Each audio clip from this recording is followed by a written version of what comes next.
Hello, everyone, and welcome. Time is noon, so we can get started with today's public hearing. My name is Ketcher Baden. I'm on staff with the State Board of Education, and this is the time for public hearing to provide an opportunity for individuals to express their views or concerns in a virtual public setting on the proposed rules regarding the minimum course of study, specifically the inclusion of instruction on the Holocaust and other genocides in elementary school and high school. I have a little bit of a spiel here to get through on how the rest of this public hearing is going to work. So sit tight for me and then we'll kind of get into it specifically. Because it is a virtual public hearing also, I got to lay out the rules a little bit more specifically for how this is going to work. And if you have questions or anything, you can always shoot it in the chat box or just speak up and I can try to help you out.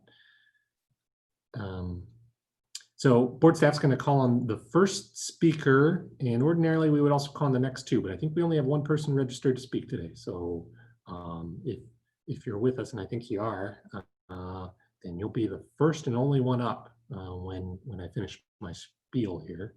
So when it is your turn to speak, staff's going to unmute you if you are not already. So if you're on Zoom, a little box will pop up when it's your turn to speak, and it's going to ask you if you want to be unmuted, and you just kind of click that box and you can begin your comments. If you'd like to ask if we can hear you or not, that's fine, and we'll say yes, and that won't cut into any of your time. We understand that technology, not everything's going to work as smoothly as we'd like, so we'll give you a few minutes to unmute yourself and try to work out any kinks so that you have your opportunity to provide a public comment. The public comments are limited to 3 minutes, and I'll have a timer going here that you'll hear when the 3 minutes are up. Maybe you could show it on the screen if you're attending, you'll be able to see. Like I mentioned, we have one person signed up to speak today, and I think everybody's going to be able to speak. Ordinarily, when we have more people or a limited time period, we might have to limit the time or cut people off. Won't be an issue today. So Stephen, I think you'll be able to get your shot and get your full 3 minutes, and that won't be an issue. But as a reminder, neither myself nor any board members who happen to be joining the call respond to comments made during the public hearing. This is solely a time for the public to be heard to provide those public comments. And we do provide a recording of this meeting and provide a summary to the board to follow up and provide the board with information on any issues raised as part of the public hearing. Again, the chat box is available, but only to the host of the meeting. And that's not me, actually. One of our other staff is running the meeting. So just as a heads up, if you are chatting something, it's probably only going to our other staffer who will have to let me know what's going on. But you can use that for logistical questions or issues. And then finally, just a reminder, the meeting is being live streamed right now. If you'll notice, there's a little thing up at the top that says live on YouTube. That's where we put all of our board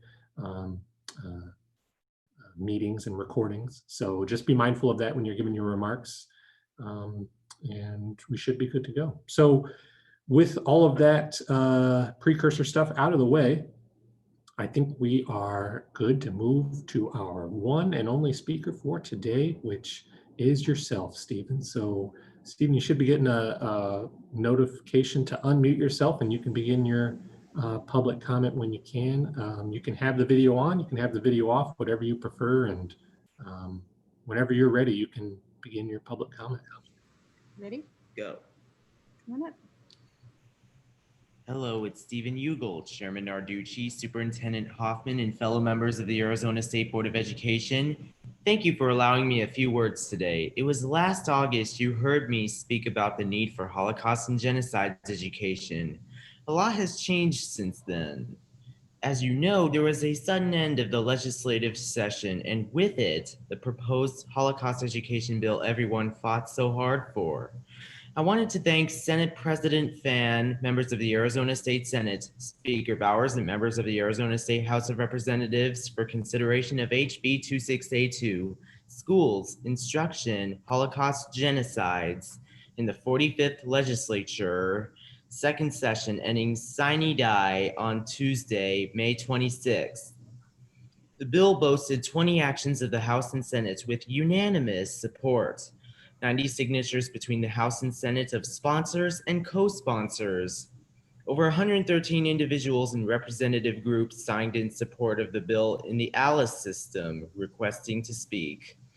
4 days of testimony followed from Holocaust survivors who were heard on the record in both the House and Senate. We learned from survivors what it's like to be someone who lives and thrives despite the worst horrors one could imagine. Today, you are here to consider their stories once more. Thank you for listening and ensuring future generations of school kids never forget. Thank you for all you have done. With that, I yield my time back to the chairman.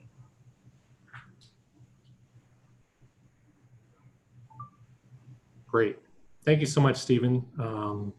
Did a great job. Really appreciate it. And came in with a minute and a half left, which I'm sure we'll remember and maybe try to give that time back to you when it comes to the board meeting. So that is the only public comment or request to speak that we received today. Just as a reminder, with the agenda and the notice that was provided, because it is virtual and we have to sort of manage the order of things and how things come in, there was a deadline for people to register to speak, which was the day before the public hearing. So we had our one who did do that registration.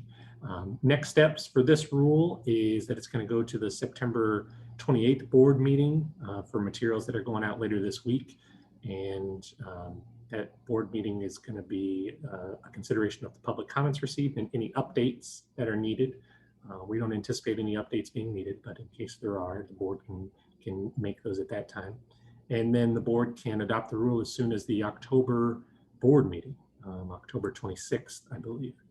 And then it would become effective, unless the board decides something else, become effective essentially right away. So with that, I really want to thank Stephen. Thanks again for coming. And I'm sure we'll look forward to seeing you in September, October as well. And appreciate your time and work on this issue. And I think we'll probably wrap this up then at 12:08. So thank you.